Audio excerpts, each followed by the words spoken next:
بسم اللہ الرحمن الرحیم۔ اقرا معہد الحافظات درج عالمیہ سال اول کی طالبات جلالین شریف کھول دیں۔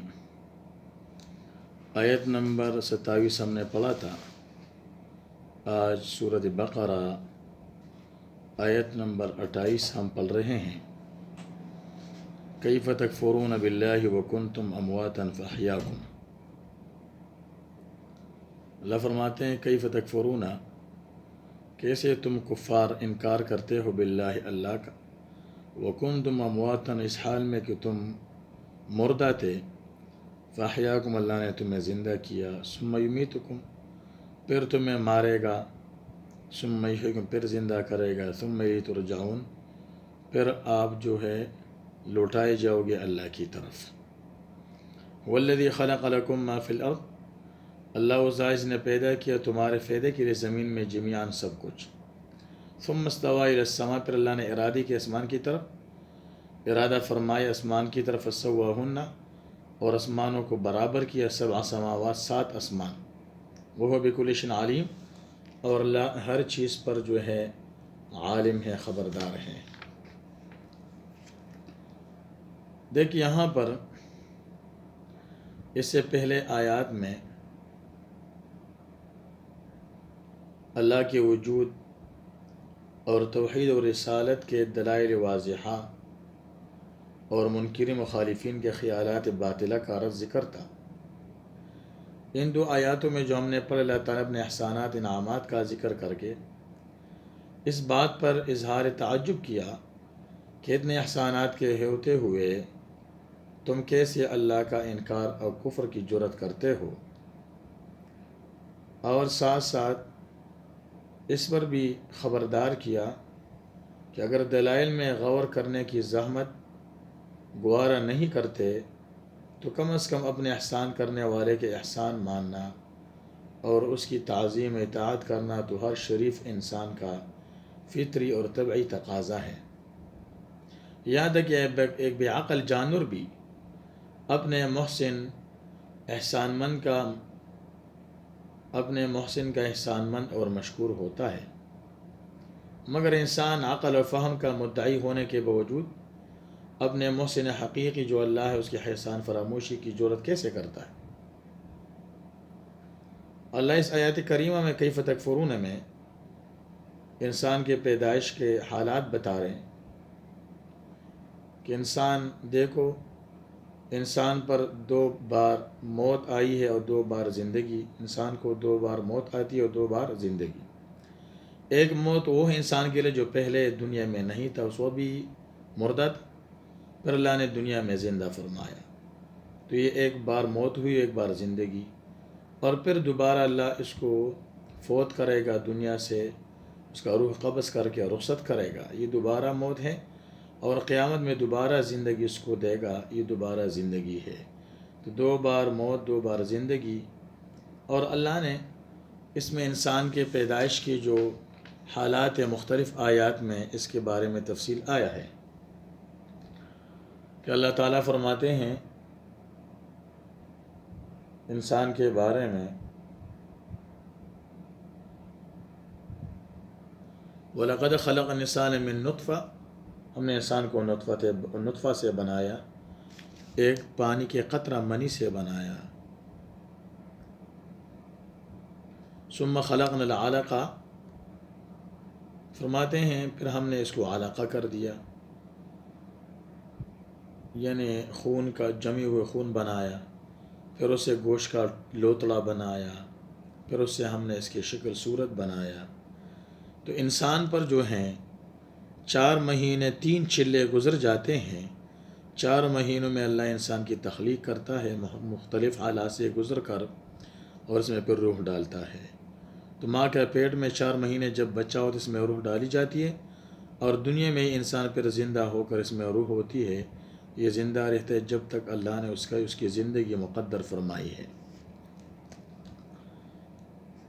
اسی طرح دوسری آیت میں اللہ نے آسمان کے پیدائش کا ذکر کیا، تو آسمان بھی اللہ نے 7 پیدا کیے ہیں، 7 آسمان ہیں اللہ کی، اوپر اس عرش کرسی ہے، اور دوسری جگہ بھی اللہ نے 7 آسمانوں کا ذکر فرمائے، سورۃ طلاق میں۔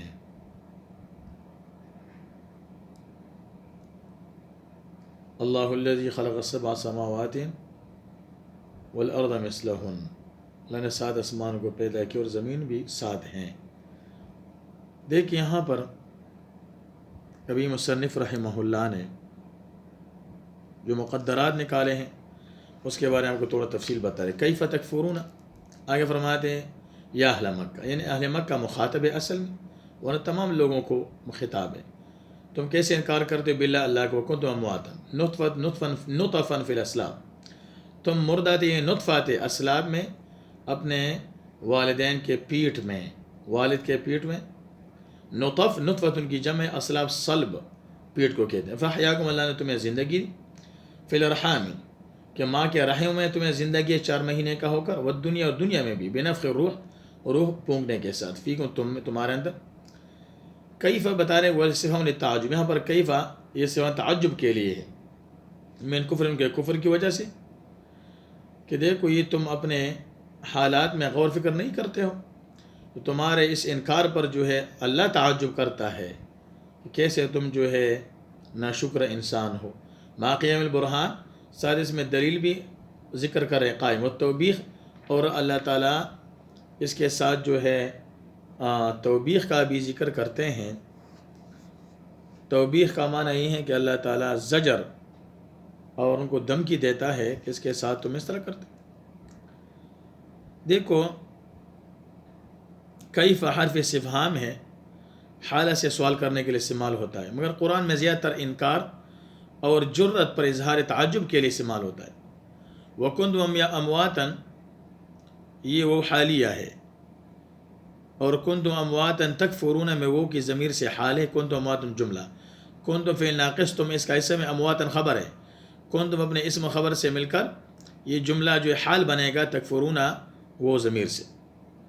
لیکن مفسر علام نے قد کا اضافہ کر کے وقد کنتم امواتن، یہ جواب کا، سوال مقدر کا جواب دیا کہ جب بھی فعل ماضی حال بنتا ہے تو اس پر قد کا ہونا لازمی ہے، اس لیے کہ ماضی کا بغیر قد کے حال واقع ہونا صحیح نہیں۔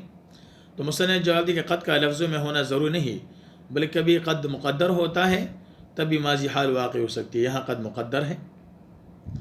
اور دوسرا جواب ہے کہ یہاں بغیر قد کے تقدیر، بغیر قد کے مقدر نکالنے کی بھی حال بنانا درست ہے، اس لیے کہ حال صرف کنتم امواتا نہیں ہے بلکہ آخر تک پورا قصہ حالت ہے، تو یہ اصل میں پورا جو قصہ ہے یہ پر جملہ اسمیہ بن جائے گا۔ تو مطلب کیف تکفرون وقصتکم ھذہ، تم کیسے انکار کرتے ہو اللہ کے اور تمہارا قصہ واقعہ تو اس طرح ہے، تو جملہ اسمیہ اگر حال بن جائے تو اس کے لیے وہ ضمیر بھی کافی ہوتا ہے ربط تعلق کے لیے۔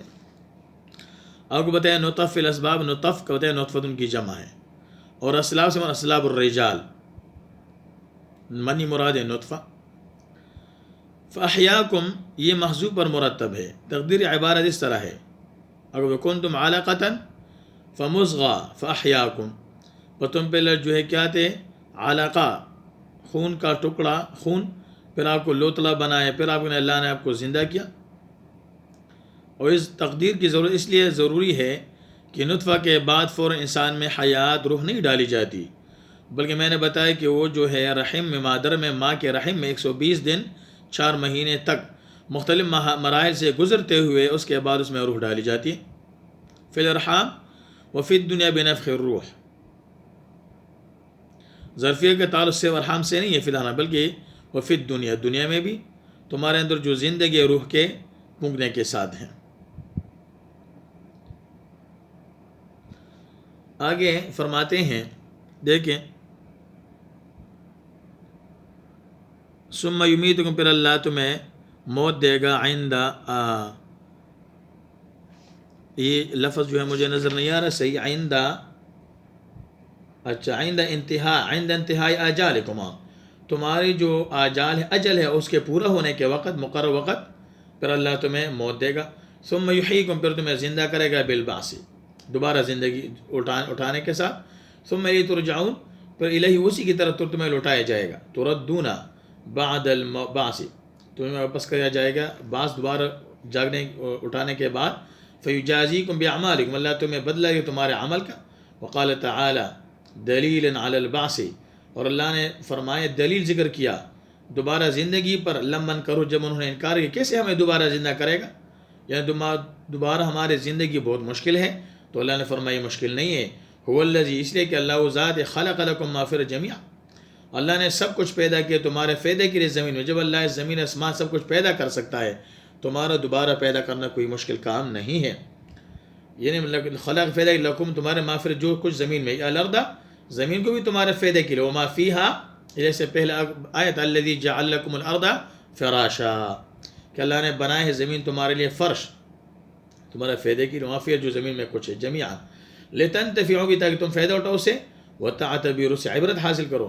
ثم استوى، پھر اللہ نے ارادہ کیا بعد خلق الارض، زمین کے پیدائش کے بعد، ای قصد الی السماء، اللہ نے ارادہ کیا آسمانوں کے پیدائش کی طرف، فسواہن، اللہ نے آسمانوں کو پھر پیدا فرمایا. الضمیر ہن ضمیر السماء کی طرف راجع ہے. اشکال ہے کہ السماء مفرد ہے اور ہن ضمیر جمع مؤنث کی ہے، تو راجع مرجع مطابقت نہیں ہے. تو بتائے کہ سما باعتبار لفظ کے مفرد ہے، لیکن معنی مراد 7 آسمان، اس لیے جمع ہے باعتبار معنی کے، تو ضمیر کا لوٹنا راجع کرنا باعتبار معنی کے ہیں. اے ضمیر رجل السماء، ضمیر السماء الی نفی معنی جمع، جمع کے معنی میں ہے، الآلۃ الیہ جو اس کی طرف راجع ہے، جمع کی طرف. ای سیرہ، ان اللہ نے بنایا زمین کو، آسمان کو، کما فی آیت اخری، دوسری آیت میں سورۃ طلاق میں، قضاہن 7 سماوات، یا دوسرے پارے میں ہے 24ویں پارے میں، 7 سماوات، اللہ نے 7 آسمان برابر کے، وہ بکل شیء علیم، اللہ ہر چیز پر خبردار ہے. مجمل و مفصل، اللہ اجمال بھی جانتا ہے اور تفصیل بھی ہر چیز کا جانتا ہے. افلا تعتبرون، کیا تم عبرت حاصل نہیں کرتے، ان القادر، کہ وہ قادر ذات علی خلق ذالک، اس کے پیدائش پر، جو قادر ابتدائی طور پر جب سب کچھ پیدا کر سکتے اس پر قادر ہے. وہ اعظم منکم، اور وہ تم سے، وہ چیزیں تم سے بڑی ہیں جو اللہ نے پیدا کی ابتداء، تو قادر، اللہ قادر علی اعادتکم، تمہارے دوبارہ اٹھانے اور پیدائش پر. وآخر دعوانا الحمدللہ رب العالمین.